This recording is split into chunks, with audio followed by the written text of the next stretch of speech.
సాధారణంగా తప్పు చేసిన వాడు ఎలా తప్పించుకోవాలా అని ఆలోచిస్తూ ఉంటాడు. కానీ నువ్వు చేసిన నేరాన్ని నిజాయితీగా ఒప్పుకున్నావు. I appreciate that. మనం వెళ్ళి అమ్మాయి దగ్గర స్టేట్మెంట్ తీసుకుందాం. జీప్తి. Yes sir. నువ్వు హత్య చేసింది ఆ అమ్మాయిని రక్షించడానికి అన్నావు కాబట్టి నీకు శిక్ష తగ్గే అవకాశం కూడా ఉంది. ఆ పైన నీ అదృష్టం. Let's go. మీరు చెప్పేది మా అమ్మాయిని రక్షించబోయి ఇతను హత్య చేయటం ఏమిటి? నేనంతా మా అమ్మాయి ఇంట్లోనే అసలు బయటికే వెళ్ళలేదు సార్. అది ఎవరో రౌడీలు మీ అమ్మాయిని పాడు చేయబోతూ ఉంటే ఇతను వెళ్ళి రక్షించానని చెప్తున్నాడు. రోడ్డు మీద ఎవరో ఏవో మాటలు చెప్తే ఇంటికి వచ్చి అడగడం ఏమిటండి? ఈ విషయం తెలిస్తే నలుగురులోనూ మా పరువేం కావాలి? సార్ ప్లీజ్ సార్, నేను చెప్పేది అబద్ధం కాదు సార్. ఏమిటండి మీరు చెప్పేది? ఏం మాట్లాడుతున్నారంటారేంటి? ఈ గొడవ అంతా ఎందుకు సార్? ఒకసారి మీ అమ్మాయిని పిలిస్తే విషయం ఏంటో తెలిసిపోతుంది. సరే లలిత.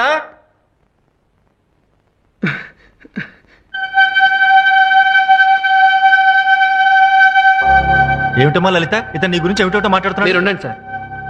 ఏమ్మా, ఇతను నీకు తెలుసా? తెలీదు.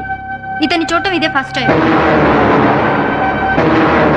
సార్ సార్ సార్ లేదు సార్. సార్ అదేంటండి, నిన్న మిమ్మల్ని రౌడీలు అలర్ట్ చేస్తుంటే నేనే కదండి వచ్చి రక్షించింది. అప్పుడే కదండి మళ్ళీ చంపేసింది. ప్లీజ్ నిజం చెప్పండి ప్లీజ్. నేను నిజమే చెప్తున్నాను. సార్ లేదు సార్. సార్ ఆ అమ్మాయి అబద్ధం చెప్తుంది సార్. ఏమండి నిజం చెప్పండి ప్లీజ్. యారా, పోలీస్ అంటే నీకు ఆటలుగా ఉందా? లేదు సార్. సార్ లేదు.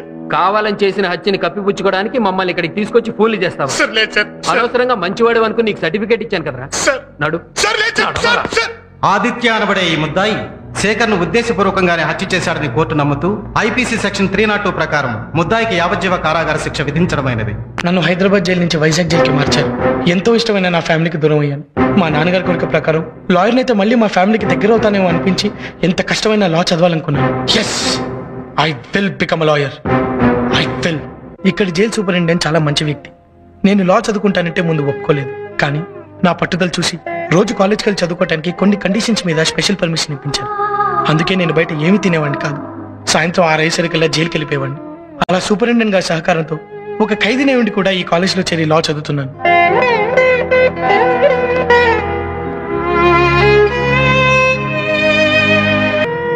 నేను మీలా అమ్మ చేతి కమ్మని వంట తింటం లేదు.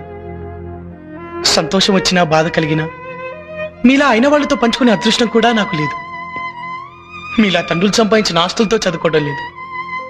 మీకున్న ఏ ఒక్క అవకాశం కానీ అదృష్టం కానీ నాకు లేవు.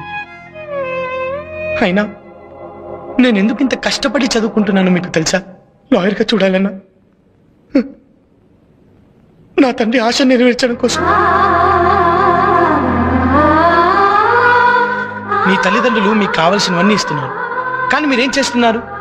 ఏ చదువు కోసం అయితే కాలేజ్కి వస్తున్నారో ఆ చదువును పక్కన పెట్టి రౌడీలా గుండాలా మారుతున్నారు. సత్య, నువ్వు అంజలి మీద యాసిడ్ పోసుంటే నీ జీవితం జైలుపాలై ఉండేది. ఆ విషయంలో చేసిన తప్పుకి అలా నీ జీవితం కాకూడదని నీ మీద చేసుకున్నాను. వద్దు సత్య, వద్దు వద్దు. మనకి రౌడీశాలు గుండాయిశాలు వద్దు. దేవాలయం లాంటి కాలేజ్ని రక్తపు మడుగులతో అపవిత్రం చేయొద్దు. మనం స్టూడెంట్స్ లాగే ఉందాం. ప్లీజ్ నన్ను అర్థం చేసుకోండి. ప్లీజ్. ఆదిత్య, స్టూడెంట్ అన్న ప్రతివాడు సిగ్గుపడేలా ప్రవర్తించాం. మమ్మల్ని క్షమించు. ఐఎమ్ సారీ అంజలి. మేమేం చేసినా చెల్లుతుందనే అహంకారంతో చాలా పెద్ద పొరపాటు చేశాం. I'm extremely sorry. భయ్యా, ఈ రోజు నుంచి నువ్వేం చెప్పినా మేము వచ్చేస్తాం. నీలాగా మేము అవుతాం. మా తల్లిదండ్రుల కళలు నిజం చేస్తాం. It's our promise. Satya,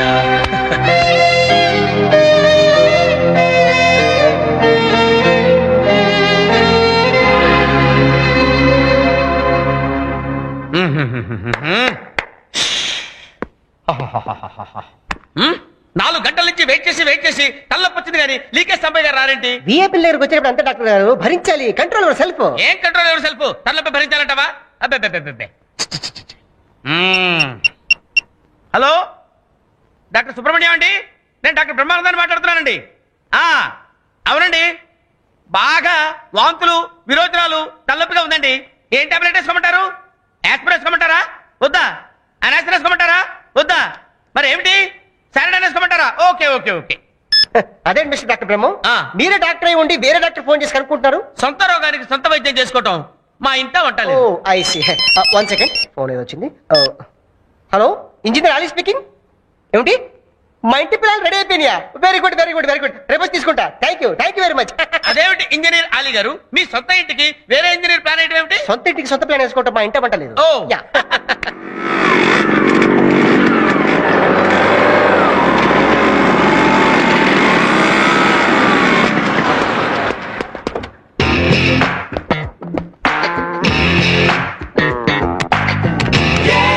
sir, doctor బ్రహ్మం గారు ఇంజనీర్ అలీ గారు మీకోసం 4 గంటల నుంచి వెయిట్ చేస్తున్నారు సార్. చేయనివయ్యా, అది వాళ్ళకి అలవాటే కదా. నమస్కారం నమస్కారం నమస్కారం, అందరికీ నమస్కారం. ఏంటి ఇలా వచ్చారు? తిరుపతి ఎందుకు వెళ్తామండి? గుండు గీయించుకోవడానికి. నోర్మోయ్, మొక్కుబడి తీర్చుకోవడానికి. అయ్యా, ఆ రోజు తమరు క్వశ్చన్ పేపర్ లీక్ చేయడం వల్ల నేను సూపర్ డాక్టర్ అయి సూపర్ స్పెషాలిటీ హాస్పిటల్ పెట్టి సూపర్ గా సంపాదించుకుంటున్నాను. రోజుకి ఎంతమందిని చంపుతున్నావు? 1 or none, 2 లేక 3. ఆహా, కుటుంబ నియంత్రణ టైప్ లో జనాభా నియంత్రణ జరుపుతున్నావు అనమాట. అంతా తమరిదయ్యా. అయ్యా, ఇదిగో తమరి వాట. అరే మహాప్రసాదం. ఇదిగోండి అయ్యా, పిచ్చుగూడు కూడా కట్టిన రానివ్వండి. మీ పేపర్ లీకేజ్ వల్ల పెద్ద ఇంజనీర్ అయిపోయి పెద్ద పెద్ద అపార్ట్మెంట్ కడుతున్నాను. నువ్వు బిట్టా కడతంటే వట్టా కూలిపోతాయంటగా. గుజరాత్ లో భూకంపం కదా, కొంచెం ఇక్కడ అప్పులేసలే. ఆహా, గుజరాత్ లో భూకంపం వస్తే ఆంధ్రాలో అదురుద్దా? నానా, కాస్త అప్పుడప్పుడు ఇసుకలో సిమెంట్ కలపడానికి కూడా ట్రై చేయి. I will try my level best. మీరు చదువుల్లో వీక్ అయినా నేను పేపర్లు లీకేజ్ చేసి మిమ్మల్ని డాక్టర్ని ఇంజనీరింగ్ చేశాను. కాస్త నా పరువు నిలబెట్టండి రా. అందుకే కదా సార్ తమరు సన్మానం చేద్దామని వచ్చాం. God bless you. Leakage leader Sambaiah గారు, లీకేజ్ లీడర్ సాంబయ్య గారు. సార్, తమరు బావమరిదికి ఒరిస్సాలో ఫ్లైఓవర్ కాంట్రాక్ట్ వచ్చింది కదా, అది మన ఇంజనీర్ తో కట్టిస్తే ఎలా ఉంటుందంటారు? వితౌట్ సిమెంట్ కట్టేస్తాను, ప్రామిస్. అప్పుడు కానీ నాకు హార్ట్ అటాక్ రాదు. హార్ట్ అటాక్ కదండి, అది నాకు వదిలేండి, నేను చూసుకుంటాను. నిజంగా హార్ట్ అటాక్ వస్తున్నట్టుంది. వెళ్దాం కుదరవి. May I come in sir? రండి రాఘవ్ గారు, రండి. మీలాంటి సిన్సియర్ ఆఫీసర్ హైదరాబాద్ నుంచి వైజాగ్ ట్రాన్స్ఫర్ అయి రావడం నాకు చాలా సంతోషంగా ఉంది. It's my pleasure. మా యూనివర్సిటీ తరపున I welcome you. Thank you sir. ఈ మధ్య ఎంసెట్ పేపర్స్ లీక్ అయి స్టూడెంట్స్ చాలా ఇబ్బంది పడుతున్నారు. ఈసారి మీరు ఎంసెట్ కమిటీలో ఉన్నారు కాబట్టి ఆ భయం లేదు. ఇంతకీ మీరు ఫ్యామిలీని ఎప్పుడు షిఫ్ట్ చేస్తున్నారు? మంచి ఇంటి కోసం చూస్తున్నాను సార్. దొరికిన వెంటనే షిఫ్ట్ అయిపోతాను. వావ్, ఇది జైల్లో లేదు సార్, కాలేజ్ లో ఉంది. ఇంతకుముందు ఇది కూడా జైల్లాగే ఉండేదమ్మా. ఆదిత్య అనే కుర్రాడొచ్చి మొత్తం మార్చేశాడు. ఆదిత్య ఎవరు సార్? ఓ మంచి ఖైదీ, ఇక్కడ ఉన్న వాళ్ళందరికీ ఆత్మీయుడు. ఆ లెక్క నేను చేసి చూపిస్తాను, నువ్వు కూర్చో. ఇప్పుడు నిన్న తెలుగు పాట అతను పాఠాలు చెప్తుంటే ఖైదీలు ఎంత బాగుపడుతున్నారో చూసి ప్రత్యేకంగా జైల్లో స్కూల్ బిల్డింగే కట్టించాం. అతను జైలుకి రావడం అతనికి దురదృష్టమేమో కానీ నాకు మాత్రం అదృష్టమే. దా పరిచయం చేస్తాను. అలాగే 16వ అభ్యాసం లెక్కలన్నీ చేయండి. Good morning sir. Aditya, outlook నుంచి ఇంటర్వ్యూ చేయడానికి ఒక అమ్మాయి వచ్చింది. ముందు నీతోటే ప్రారంభిస్తే బాగుంటుందని తీసుకొచ్చాను. అమ్మాయి, నువ్వా? ఈ అమ్మాయి జర్నలిస్ట్ సార్. ఈ అమ్మాయి జర్నలిస్ట్ ఏం సార్? నా క్లాస్మేట్. వాట్? అవును సార్, జైల్లో ఆదిత్య ఎలా ఉంటాడో ఒక లుక్ వేద్దామని అవుట్లుక్ మ్యాగజైన్ జర్నలిస్ట్ అని నాటకం ఆడాను. ఇలా అబద్ధాలాడి జైల్లోకి రావడం ఎంత నేరమో తెలుసా? బాగా తెలుసు సార్. దీనికి శిక్ష పడితే మాత్రం ఈ జైలుకి రావాలని కోరుకుంటున్నాను సార్. ఎంచక్కా ఇక్కడే అయితే ఆదిత్యతో ఉండొచ్చుగా. ఏ అంజలి, పిచ్చి పిచ్చిగా వాకు. సార్, ఈ అమ్మాయిని ఇక్కడి పంపించాను సార్. పంపించేస్తాను కానీ కాలేజీకి టైం అవుతుంది, తొందరగా రెడీ అవ్వు. దా. ఏ ఆది, నీకోసం మెయిన్ గేట్ దగ్గర వెయిట్ చేస్తాం. ఏంటి బాస అమ్మాయి? ఏ చిచ్చి, అదేం లేదు. నిజం చెప్పాసు. అరే అలాంటిదేం లేదన్నా. అయ్యో అలాంటిదేం లేదు. ఇదిగో దొంగ జర్నలిస్టు. సార్. అయితే నువ్వు మా వాడిని ప్రేమిస్తున్నావు అనమాట. సార్. మా వాడు నిన్ను ప్రేమించట్లేదన్నమాట. No sir. అసలు ప్రేమించిన వాడి కోసం శిక్ష పడుతుందని తెలిసి కూడా జైలుకి వచ్చావంటేనే నీ ప్రేమ ఎంత స్ట్రాంగో అర్థమైపోతుంది. Thank you sir. నువ్వు ఇలాగే ప్రొసీడ్ అయిపో. ఏదో రోజున మావాడు కూడా లవ్ లోనో గివ్ లోనో పడతాడు.